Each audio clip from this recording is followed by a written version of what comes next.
Morning, everybody. I'm going to install something on the truck today since I'm not really running and since we're about to have a big ice storm. I bought these off 4State trucks. These are rear panel filler things. I can't remember exactly what the name is. I'm going to put a link in the description below. But what they do is they go and they sit right here, and it just gives you extra lights on the back of the truck. These come like what you see here, with the exception of no lights. They have 6 lights that go in them, and then all I did was put my lights in and then just wire them up. If you're going to do this, I would suggest putting your wires up towards the bend here, because I originally put them all down in this area and it has to sit right on this, and this is not, the wires won't fit behind that. So what I did was, the only thing I did was I installed the lights, and then I drilled these holes, because you have to drill the holes in order to get it to mount. Originally I was going to use these things called riv nuts, which are little pieces of metal that you can drill a hole in here, and then you squash them down, and then you can actually thread a nut into it. But there's structure behind this that won't allow that to happen. Let me show you the structure. I'm not sure how well you can see this. This is the structure that's behind it. So it doesn't give you really much room to bite into, and I couldn't put the rib nuts in it because this piece of plastic is in the way. And of course it's just the structure for the outside fairing here. These are just wires that I'm going to use to tie into these lights to make them run. So what I'm going to have to use are these little Tikes screws that normally they go into metal, but it can go in, this is pretty thick, heavy plastic, so it can go into that. I guess a couple things you could do if you wanted to, which had I thought about it, I might have done it that way. These are just running lights that are on in here. They only just come on when when the lights are on. I suppose you could get 3 ways and you could tie into your turn signals if you wanted to and make these blink when you turn, or make some of them blink. You know, you could have 1 or 2 of them that just blink and then they just run like normal afterwards. But these are what I have. I have, gosh, got about 100 of these things. So that's why I'm using these. And so we're going to get it installed, turn it on, and see what it looks like. Hopefully it looks good. Should.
Well, I kind of had to change my approach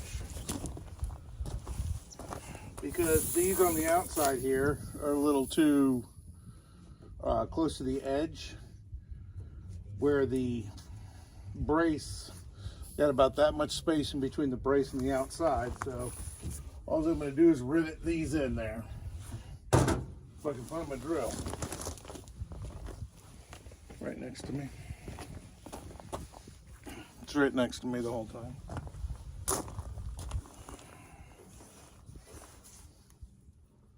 A smaller bit.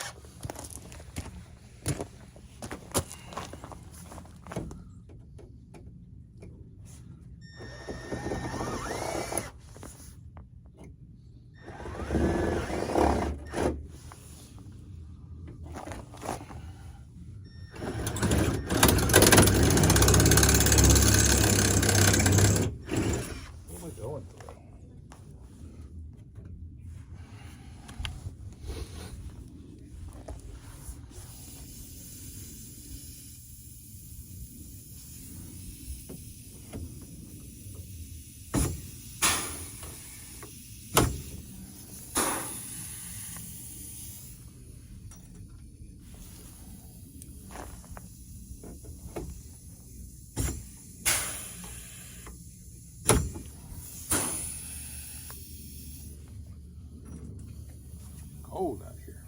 Cold, I tell you.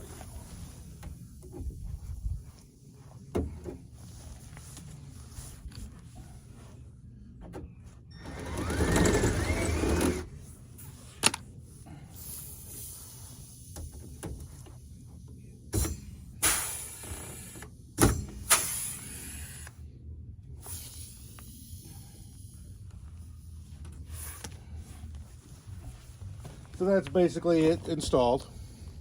I gotta do something with this bottom piece down here. I have to drill a different hole and put it right next to it or something. But then I'm just gonna take my wires, connect them together, tuck them up underneath, and then they'll run off these here. So I'm gonna go ahead and do the other side, then I'll show you the finished product at the end. Well, here's the finished product. It's kind of hard to see them during the day. I'll come out at night and do it. But it'll light it up from the back side. And the other side's also on. It's kind of nice. Hopefully it'll look even better at night. And then later on, I've also got coming a visor that's going to go across the top here. It's going to drop down about 18 inches to really help with the sun, because it doesn't look like it, but that window is really tall, and when you're sitting in it, even halfway up the sky up there, the sun kills you. And it's going to replace all those lights up there, and it's going to come around those little vent guards. It's especially made for this truck. This is a 2013 next gen T680. So these things here are made specifically for, I'm not sure when the next gen came out. It's either 2022 or 2023. And there goes Argo barking. So it's going to be specific to this, and 4State trucks, Chrome Mafia has these things plus a couple other things. They got some that light up all the way down here, I think. They got some chrome pieces that extend this all the way down. They've also got a couple center chrome pieces that would go right up the thing there. I'm not really that much into chrome, so I don't want too much. The vent visor is coming to me. I had it specially ordered because they come chrome, kind of like, you know, like this right here. But I wanted it not chromed because I'm going to paint it the same color as the truck, which I think will make it look real nice. So, all right, see where we're going next.